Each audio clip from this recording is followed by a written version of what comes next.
Okay, let's get started, shall we? If anyone joins, then yes, we'll send the hand out at the end of this. So welcome everyone, thank you for joining us today. This Wednesday the 14th of February, which is Valentine's Day, to discuss our love of cyber resilience and why we think it's something you should love too. My name is Jeff Clemo, I'm a data center specialist here at Ultima, and I'm joined by my technology partners, Simon Lewis from Hitachi Vantara and Mark Lucas from Commvault. Gentlemen, welcome. Thank you for joining me. So some housekeeping. Yes, this is being recorded. So if you're suddenly reminded that it is in fact Valentine's Day and you need to go and buy some flowers from the garage, then I understand. And the recording will be in your inbox after the webinar, along with a Q&A actually, and some feedback to help us improve on these. If you could fill them, that'd be much appreciated. If you've got any questions, please drop them in the questions section on the right-hand side, and I'll try and get them answered throughout the webinar. But at the end, I think we've got some time for a Q&A session, so you can ask any additional questions then if needs be. Okay, so we've got a pretty packed agenda, so I'll rattle through this now. What we're going to cover today is why cyber resilience is more important than cybersecurity, and why many CISOs don't focus on it. How to build strong relationships between your security and infrastructure teams to ensure a coordinated response to cyber incidents. Partnering together for cyber resilience, Hitachi and Commvault together for 19 years. Reducing risk and defending sensitive data with risk analysis. And how to uncover and eliminate cyber threats in a production environment. So let's kick off. So, is this another cybersecurity webinar? No, it's not. Security is different from resilience. So these are the word definitions from the OED. Security is protection. Resilience is the ability to remain operational and to recover quickly after something unpleasant. Indeed. Now, security is very important. You shouldn't throw away a firewall. Obviously, that's something to invest in. We do plenty of security webinars that you should also pay attention to. But here, ultimately, we think the ability to recover from a breach or attack is much more important than just security per se. And I'm going to tell you a little bit why today. Okay, so attacks are inevitable. Depending on who you ask, the numbers vary. Something like 30% to 90% of all companies in the past 12 months have been attacked. That 90% number is usually from cybersecurity consultancies, I should add.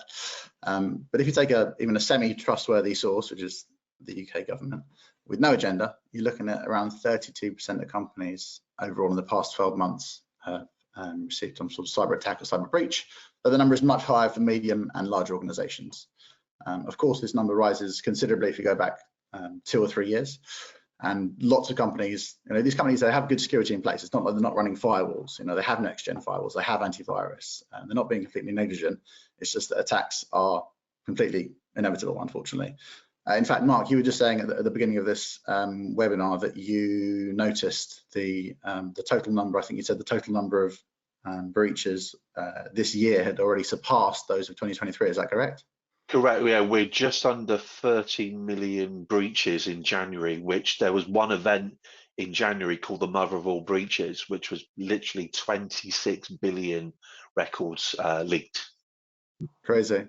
Yeah. And I just got an email this morning actually from Southern Water, my water provider, and yeah, they've had a data breach as well. So it's absolutely inevitable. I guess that's kind of the point that we want to hammer home really. Security is really important, but we're going to focus today on cyber resilience because we think that's more important.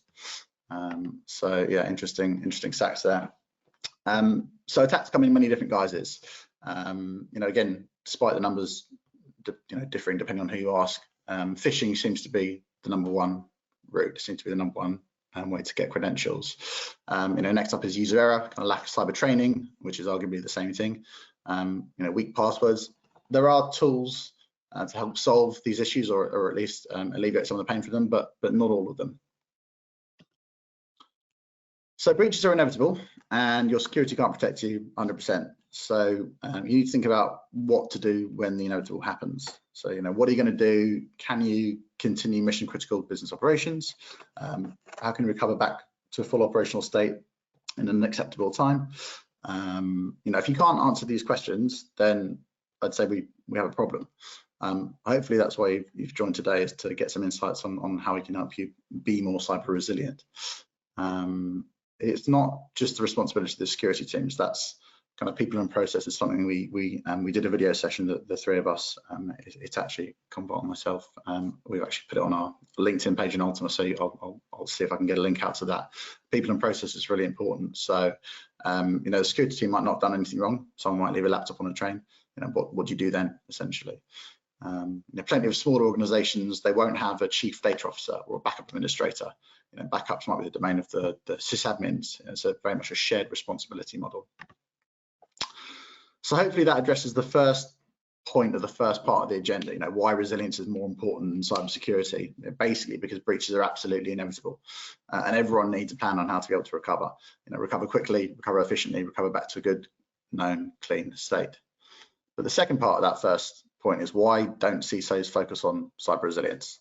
I don't know, to be honest, but they don't. This is a Harvard Business Review. They surveyed 600 members last year, and they agree that this is the current state of affairs, and then it's wrong. I guess maybe this is still quite new. You know, firewalls, antivirus, that's been around for ages. You know, attacks have historically been against these, but that's changing. You know, you can't just beef up your firewall or install a later version of antivirus and assume you're going to be safe. You know, for example, phishing circumvents both of these defenses completely. It's multi-layered. So yeah, these things change. I guess that's why CISOs don't focus on it yet. It's just a fact. This is research from Palo Alto and IDC earlier this January, so this is pretty fresh off the press. I mean, 28% of CISOs regularly test their recovery plans, and only 21% of those in finance sector, which is, you know, pretty crazy considering the risk category here. We've got a lot of finance customers ourselves here at Ultima, a few of you are on the call actually. So yeah, you really need to test your backups and recovery essentially. There is new regulation coming to the EU next year, so January next year, DORA, the Digital Operational Resilience Act, that will apply to finance organizations, insurance, credit agencies, payment institutes that operate in Europe. It's going to make testing and documenting these mandatory. So this will actually be in law soon. So we're kind of trying to help you get ahead of it if it does apply to your industry. And if it doesn't, well, it's something you should do anyway. There's no point in doing backups if you don't test them, essentially. So you know, DORA, for example, as I say, it stipulates mandatory testing with documented recovery plans, and organizations can actually be fined if you're unable to provide proof of these. So take GDPR, where you can get fined a percentage of your turnover if you breached. DORA and these new regulations, there's NIS2 coming out this year as well, the Cyber Resilience Act, although that's more about manufacturing. These will actually fine you even if nothing bad happens. So if you don't have documented, tested, proven recovery strategies, even if you haven't received a breach or haven't been breached, I should say, sorry, you can be fined under DORA. So it's really something to think about.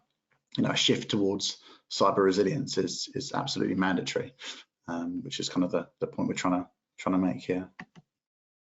Okay, so next on the agenda is how to build relationships between security and infrastructure teams to ensure a coordinated response to incidents. I kind of shoehorned this in due to the 10 years Valentine's Day relationship link, but the process is like I mentioned earlier, often the reason things fall down. You know, testing your recovery does mean taking production systems offline sometimes, you know, which sysadmins and infrastructure teams don't like. It affects your SLAs. Uptime is important, security is important, but testing backups is really, really important. Otherwise, you know, don't bother, and people still don't do it. Now, there's no silver bullet for all of this. You know, running drills, getting everyone around the table for tabletop events, you know, getting everyone working together on a coordinated incident response is a good start. You know, taking ownership of uptime together as opposed to having specific roles for, you know, for security, your CISO, not looking at your backups. That's an old school way of thinking about it, and it's not going to work moving forwards.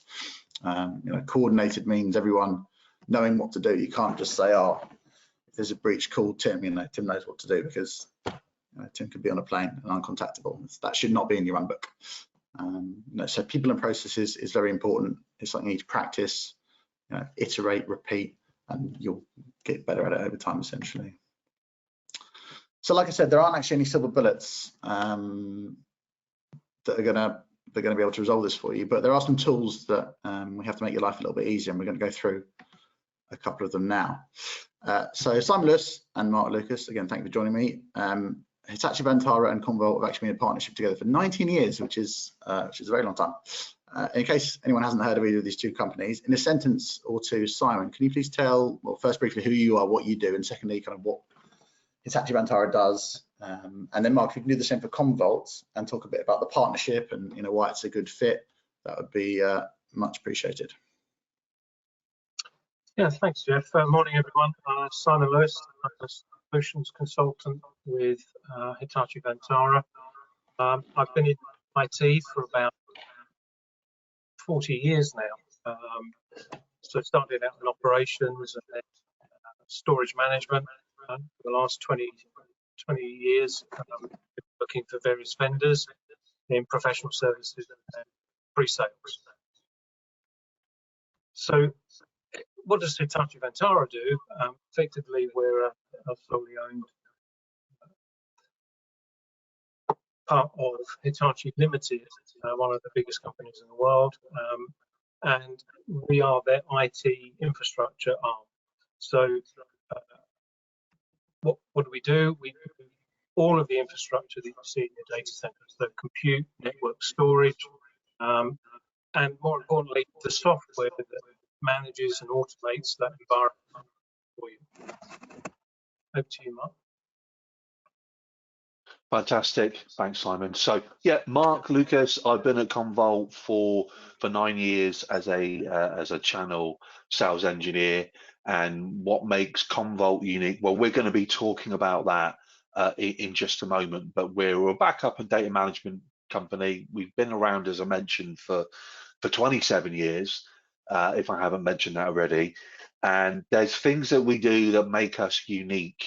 And there are things that we've been doing over the last 27 years to make us the most secure backup and data management solution out there, and hopefully scratching a lot of the itches that Jeff has already talked about around what you really need to think about from a cyber resilience perspective. So Jeff, do you want me to move on to the Commvault and Hitachi part?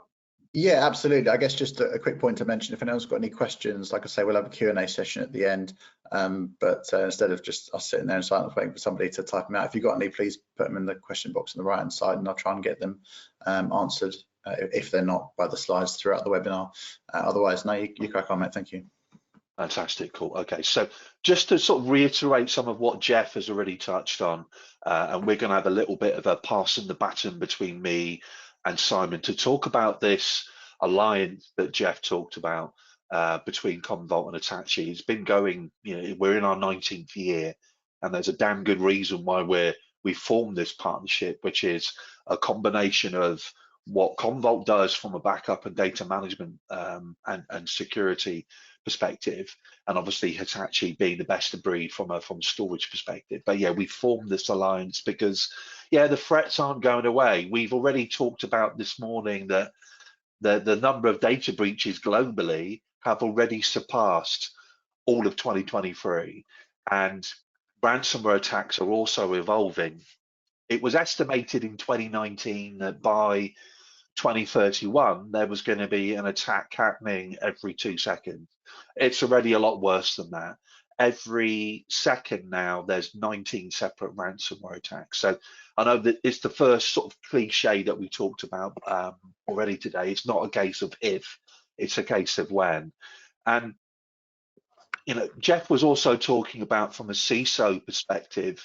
I'll mention this in just a moment. Do you feel that you're ready for a cyber attack when it happens? And are the security teams or the security specialists that you have within your organization, are they in sync with the infrastructure teams or whoever's looking after infrastructure and backup? And I think, unfortunately, you can see here that they're not. So if there's one thing to take away from this, it's making sure that you, first of all, you reach out to Ultima.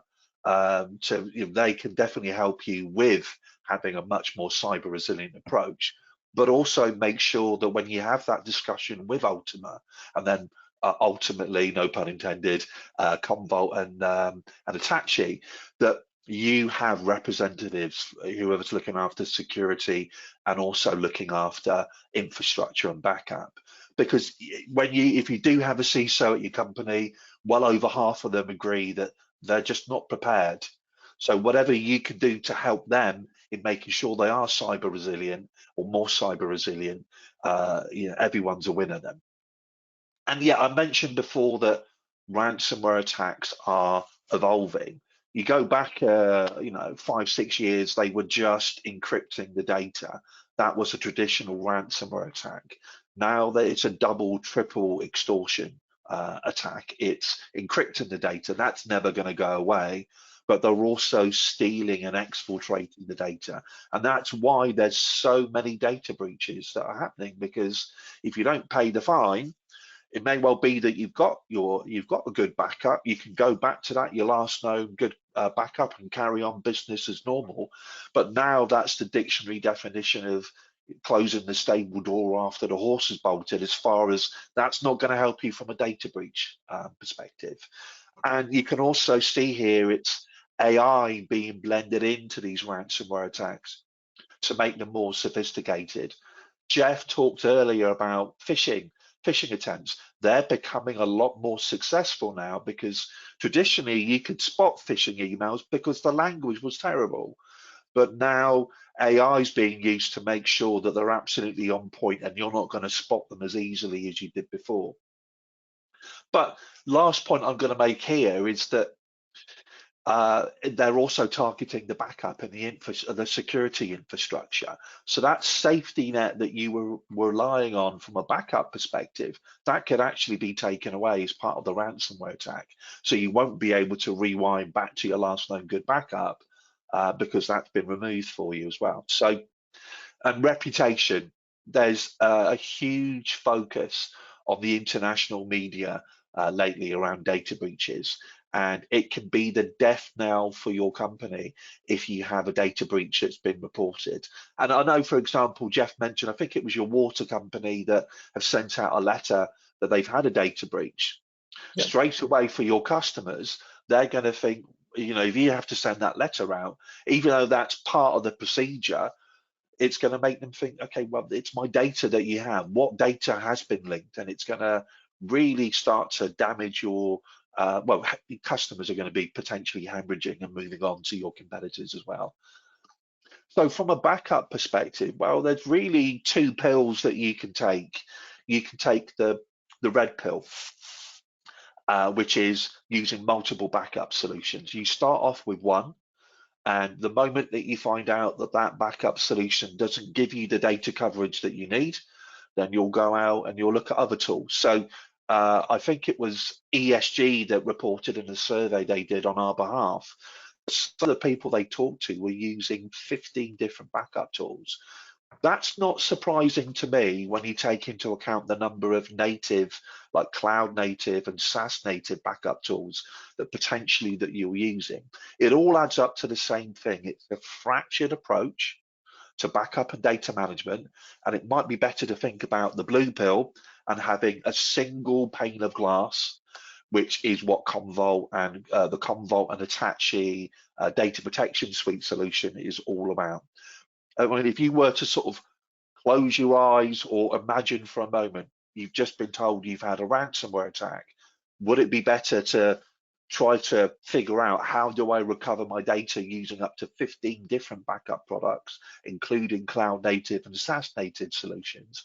Or do you think about just taking the blue pill and having one? And that's very much what we can help you with, because having more tools doesn't mean greater data coverage. In fact, it means less.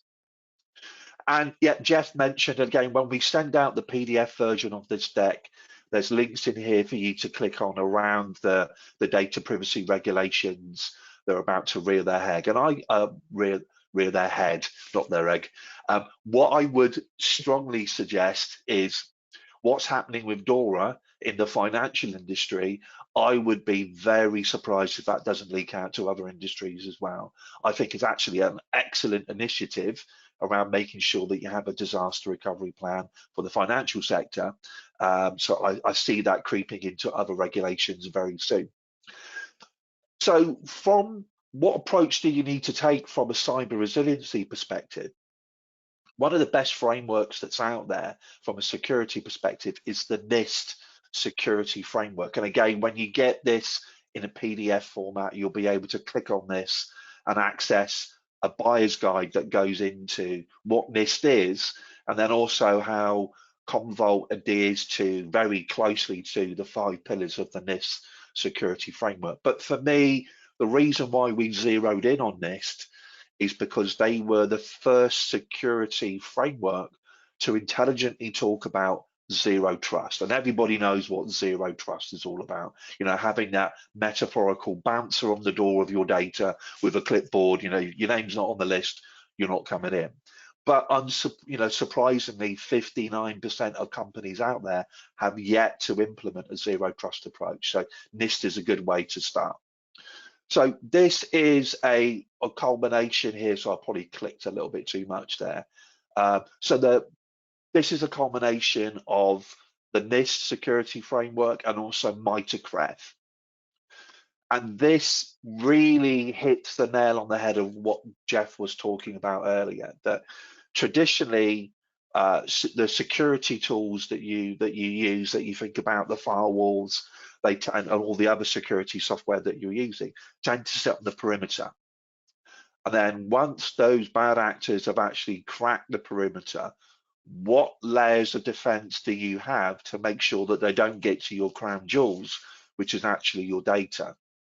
And Commvault have been doing backup for like 27 years. So recovery is at the heart of what we do. And it's recovery, and we're making sure that we're constantly improving that by making it as clean and efficient, and more importantly, as fast as possible. Me, Jeff, and Simon, we had a chat yesterday, and Simon made a very good point. From a disaster recovery perspective, the first thing that you need to think about is how long can we go without accessing our data before we start hemorrhaging customers and we start, it starts affecting our bottom line. We can help you recover your data cleanly, efficiently, and really, really rapidly. But you can see here from a risk and readiness perspective, there's lots of multi-layered barriers that we can put in the way to ideally stop that cyber incident from happening in the first place. There's no silver bullet, but the more layers of defense that you have, the better. So that's it from me for the moment. I'm going to shut up and I'm going to hand over the baton to Simon. Thanks, Mark. So when we talk about the power of one, we're talking about jointly engineered, tightly integrated solutions that solve customer challenges around cyber resilience and data protection by addressing the increasing complexity of the operational landscape. And what do we mean by that? Well, just the introduction of cloud, hybrid cloud, multi-cloud, on-prem, that operational landscape that our customers are looking to address has become far more complex. Hitachi Data Protection Suite is powered by Commvault and is paired with Hitachi's leading storage technologies to deliver the data protection solutions that help our customers to achieve their operational resilience goals. And that is regardless of the platform or where the data resides. Simply put, our customers can focus on innovation and generating new revenue streams, safe in the knowledge that their data will always be protected and recoverable. Hitachi and Commvault are both recognized by industry analysts to be leaders in their respective magic quadrants, and so it makes sense for us to partner together.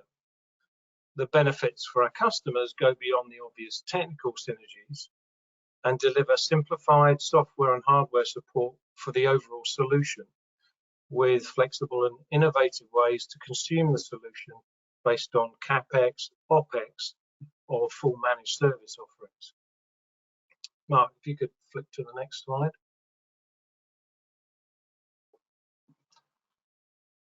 The foundation of our joint offering is a flexible and robust infrastructure tier encapsulating Hitachi primary storage, backup appliances, and object storage. I say flexible because the solution that's right for you may require only 2 of the 3 infrastructure pillars. Typically, your solution will be based on the scale of the environment that we're looking to protect, and your unique operational resilience objectives. For example, how quickly do you need to be able to recover in the event of a ransomware attack that encrypts your data? Or put another way, how long can your business afford to be down? Data immutability underpins our operational resilience solution, and as you would expect, all 3 infrastructure pillars provide data immutability. Whether this is immutable snapshots in the primary storage to provide rapid ransomware recovery for your most business critical workloads, immutable backup storage in the security hardened backup appliance as the performance backup tier, or S3 object lock to deliver immutable object storage for long-term data retention in the bulk storage tier. We deliver simplified management through a single pane of glass that provides a global view of your recovery points and data recovery capability, spanning on-premise, cloud, and software as a service data instances. Effectively, a single tool for data protection, data governance, and data recovery to address the complexity that many customers are challenged by today. Finally, a simplified support model for the software and hardware stack that makes up your operational resilience solution, providing a single point of contact for any support issues with 0 finger pointing or support handoffs. Could jump to the next slide, please, Mark. Simon, sorry, can we just go back a second? I just had a question with regards, there's actually a question in the chat about tape, and I can perhaps tie the 2 together. You mentioned immutability, and you say that's, first thing, sorry, can you just explain for those who don't know what it is and why it's important, please? Yeah, so when we talk about data immutability, what we're talking about is data that can't be altered. So it's write once, read many. That data can't be corrupted, can't be altered, can't be encrypted, but also can't be deleted. So I think you mentioned previously that sort of 99% of cyber attacks will target the backup infrastructure. So if you don't have that data immutability, one of the things that the bad actors will do is try and eliminate your ability to recover from that situation by attacking your backup environment or your backup data. So it's critical that we make that backup data that's going to fuel your recovery immutable. Can't be altered, can't be deleted. Because I think I know you mentioned it's actually historically dealt with very large organizations.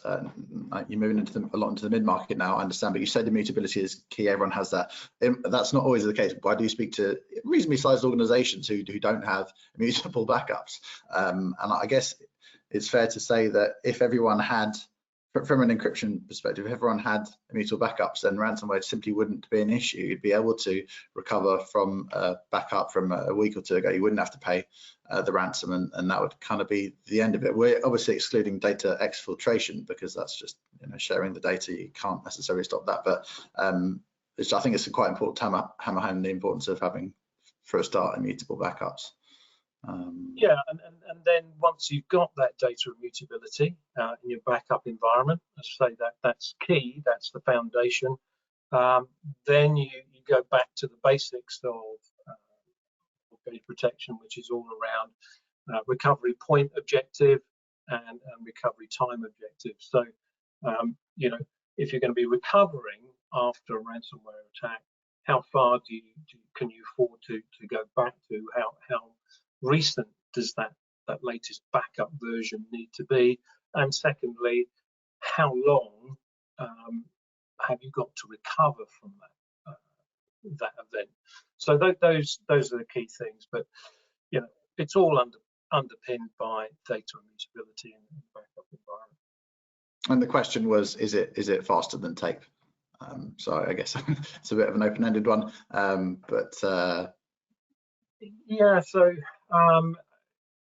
you know, I think tape still has its place, but probably not as the primary backup repository now. Certainly, it can be a complementary part of the solution, but increasingly we're seeing customers move away from tape for their backup environment, probably using more as an archive medium for very, very long-term retention. Cool, thank you.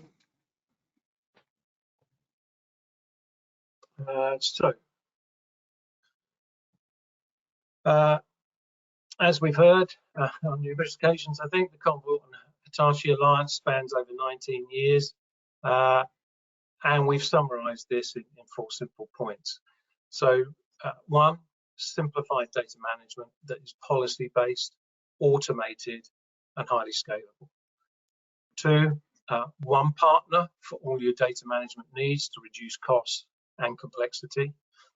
3, robust supply chain to simplify procurement and accelerate delivery and deployment.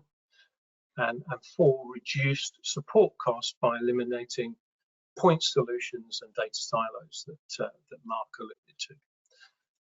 Clearly, in an increasingly complex hybrid multi-cloud world, you need enterprise data protection with built-in security, defense, and rapid recovery at the lowest TCO.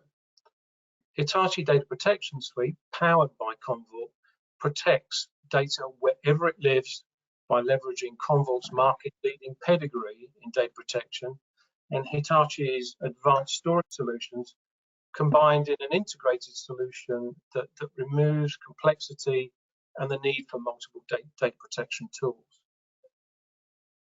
I'm going to hand back now to Mark to talk about some of the advanced cyber resilience features that are built into the Commvault software layer, like ThreatWise and ThreatScan. Mark, over to you. Fantastic, thanks for that. So this is something, I think this is a great visual way of looking at what I was talking about earlier, that the security tools traditionally sit on the perimeter, which is where they need to be. And then it's what's happening in the production area where your crown jewels of data live. What are you doing around keeping the, the metaphorical eye of Sauron also locked on that data as well? So traditional backup solutions, and by the way, Commvault, we were the first to roll out ransomware anomaly detection in our software. We were about a year ahead of the competition, and everyone else has caught up with that. Those ransomware anomaly detection tools from Commvault and also from our competitors look at the data when it's being backed up. It's scanning the data for suspicious activity. But something that we do that's unique to Commvault, and obviously it's available through the Hitachi Data Protection Suite solution as well, is we're also scanning the data for suspicious activity in the production environment every 5 minutes. So nobody else does that. So that means that you've got more chances of catching something suspicious in your environment. But we have, and Simon has just mentioned this, we have a separate standalone tool called ThreatWise that takes that to another level.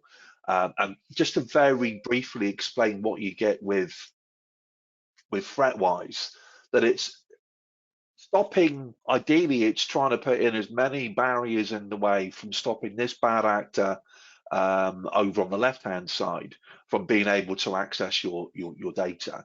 It gives you the ability to drop an appliance in your environment, and that ThreatWise appliance, physical or virtual, what it will do is it will give you sensors, and these sensors, and you can have up to 500 per appliance, they will mimic your typical network infrastructure. You decide what you want these sensors to mimic and be completely indistinguishable from your real network assets. So storage servers, printers, anything with an IP address, those juicy files that those bad actors try to gain access to then get further into your data.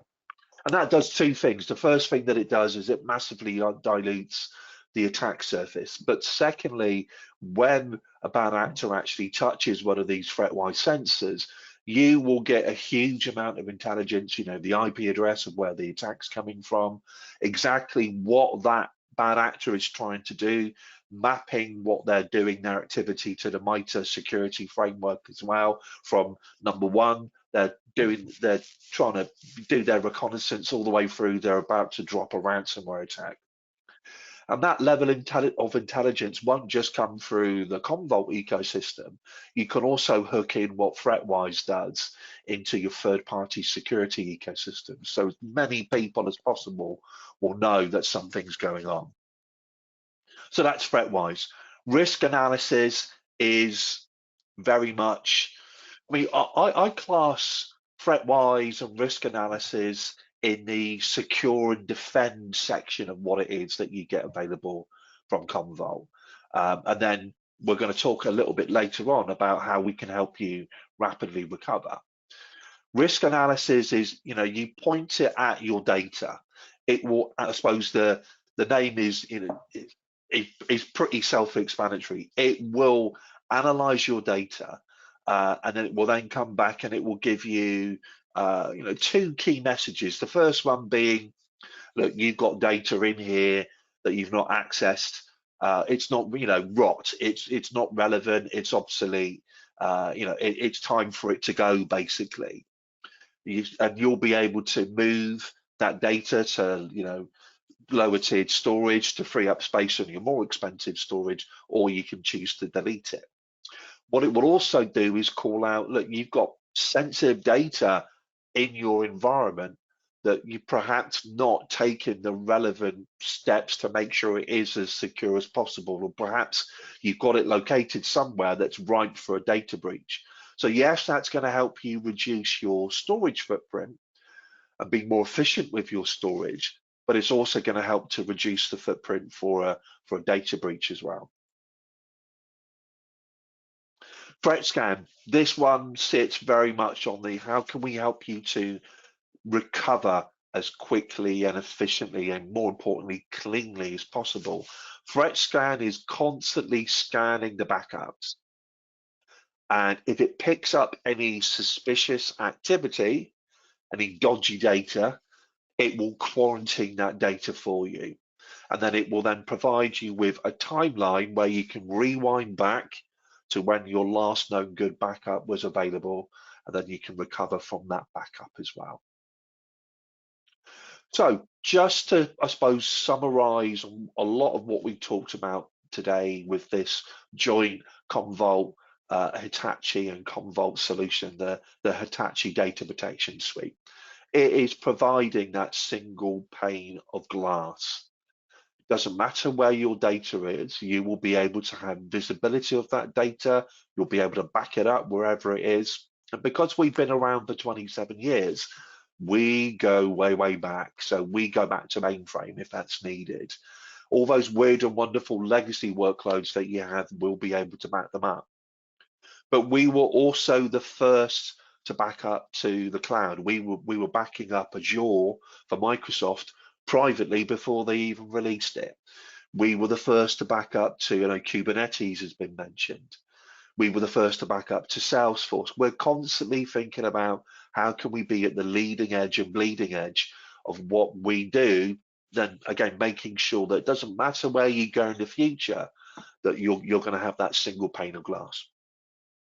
But again, we've only scratched the surface around the security, the cyber security, the cyber resilience that we have built in. And as I mentioned before with ThreatWise, ThreatWise is a standalone solution. So you don't have to be utilizing, already have Commvault or the Hitachi Data Protection Suite in your environment.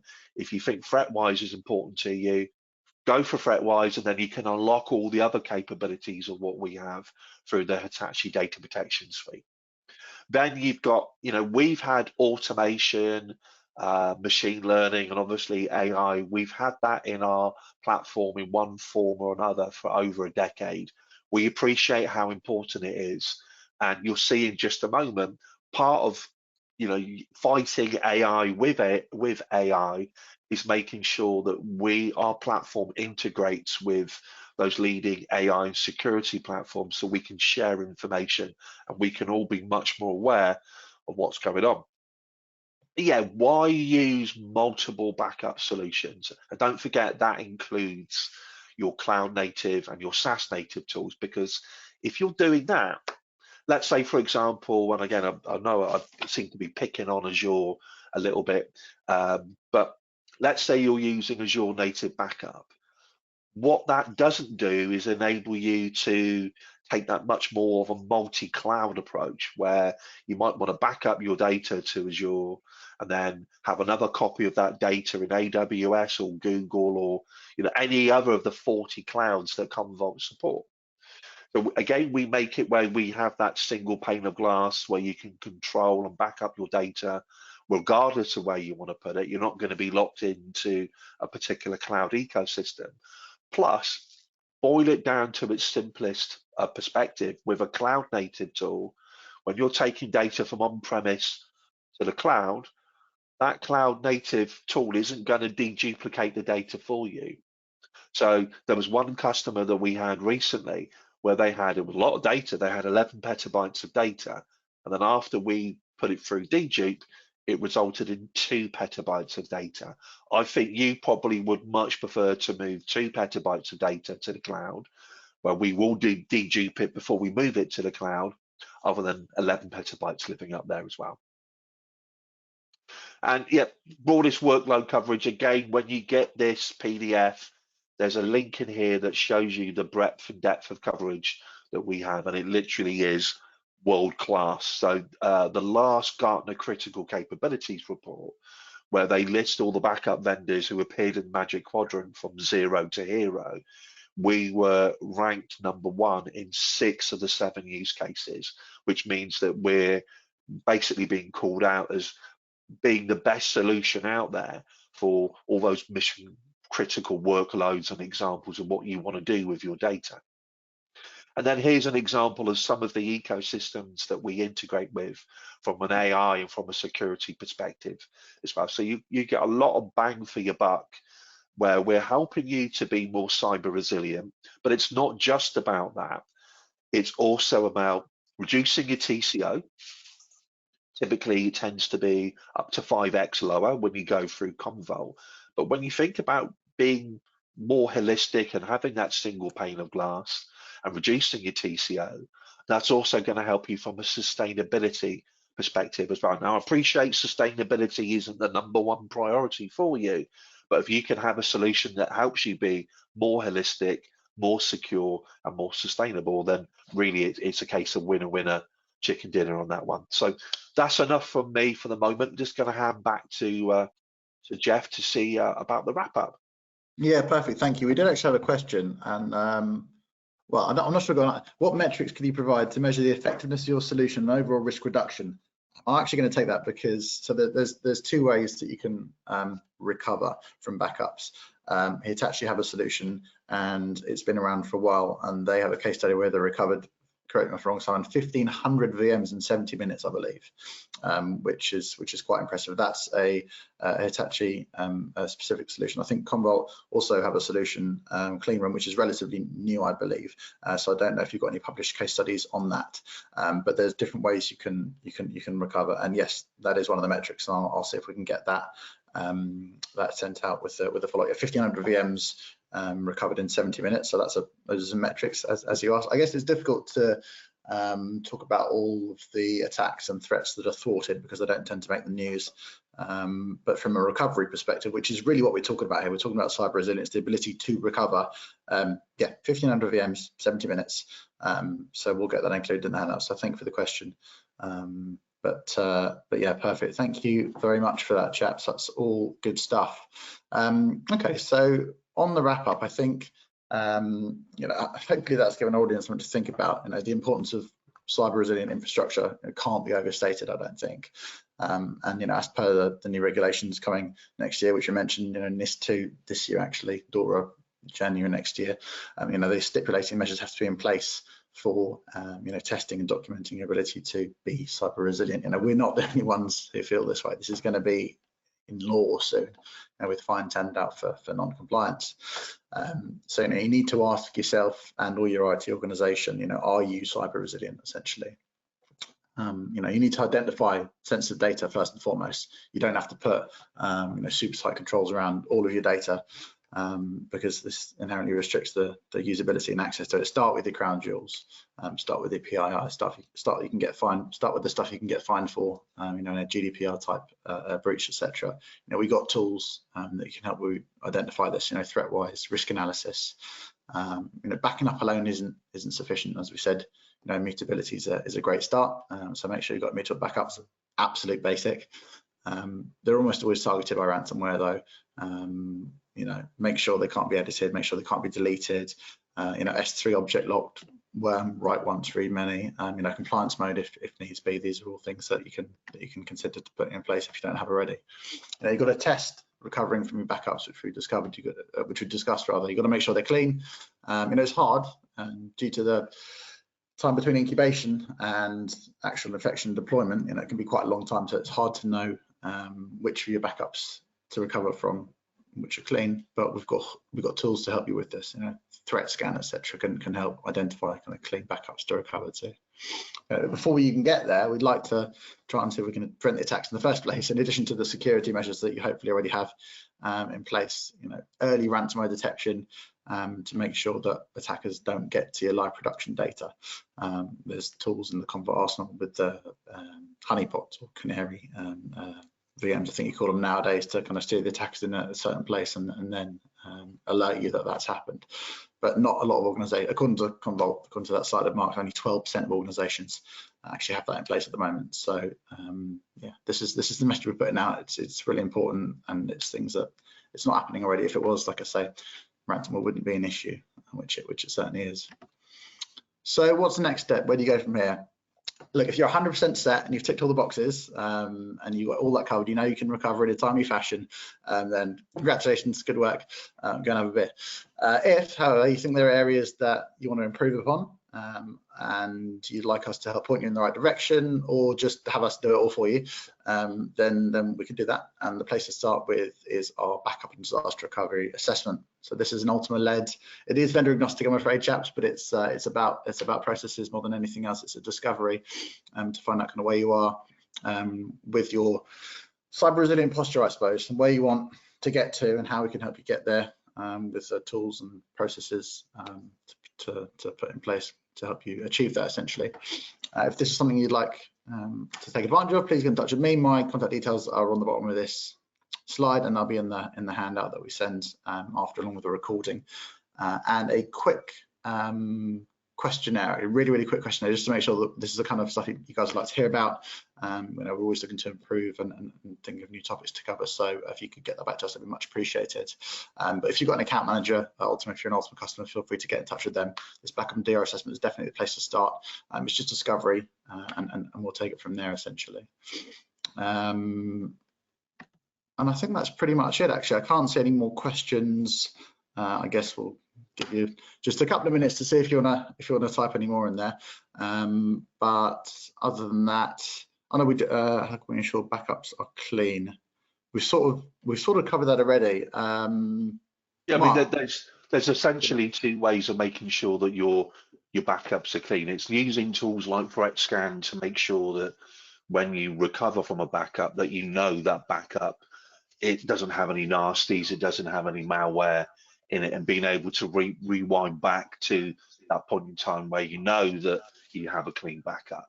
And then, Jeff, you mentioned, I know that both Commvault and Hitachi, we have our own solutions around providing a clean environment, because what you need to think about when you recover is, yes, you've got your data, is that clean, but also is the environment that you're recovering to clean as well, because if it's not, you're back to square one either way. So we have solutions which, again, you can talk to Ultima about, from both Commvault and Hitachi, which are providing, I put my teeth in, a clean, sterile environment for you to be able to recover to. And with I know this is slightly, I'm going down a Ronnie Corbett tangent here, but from a testing perspective, I mean, Jeff mentioned how important it is to test your disaster recovery solution. That is built into the DNA of the disaster recovery solutions that we have, where it's not just about being able to recover when the proverbial has hit the fan. And I always describe disaster recovery or auto recovery as the backup to your backup, but it's also being able to do an automated regular test to make sure that it works. And that's available through both Commvault's auto recovery or disaster recovery, and also available through Cleanroom. So if you want to be able to test that your disaster recovery solution works, but not for it to impact at all on where you would normally use what you would normally use as a disaster recovery solution, you can use a Cleanroom for that, or you can use I think your version is Cyber VR, isn't it, Simon?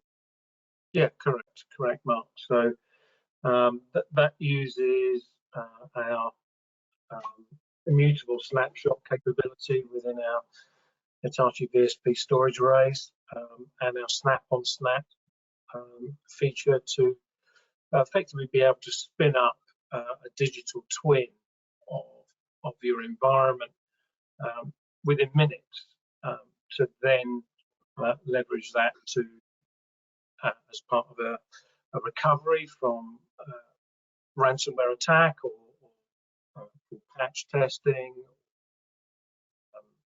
new application releases, proactive SecOps like pen testing on a proactive basis. I think what's key with all of these solutions is automation. So when customers are attacked, and all of those perimeter defenses fail, and this is the sort of last chance saloon kind of thing, that effectively have processes that are highly automated, because you can imagine how stressful that situation is, with potentially the business offline, lots of focus from the business on your IT operations team. People end up working very long hours to recover that environment, and so having a process that's automated to speed up that recovery and alleviate some of that stress is key as well. And also, I think we talked about it, the ability to rehearse these recoveries on a regular basis as well. And I think, I mean, you both said you'd like to do a demo of the relevant solutions on, but we haven't got time today. Obviously, we've got 4 minutes. But no, maybe we should do a follow-up session where because it's really powerful. I've seen at your innovation centre where they actually recover the virtual machines one at a time in real time, and it's pretty powerful. So I think maybe we should do a follow-up webinar where we can demo one or both of those solutions. But not today. Perfect. Thank you ever so much, chaps. Really appreciate your time today, and thank you to our attendees for your time as well. Appreciate that. Have a great day. If you've forgotten to buy flowers, and there's still time, it's not too late to recover. Corner. We'll leave it there, and yeah, give you all 3 minutes back. Thanks all. Take care. Thank you very much. Thank you. Bye. Bye bye. Thank you.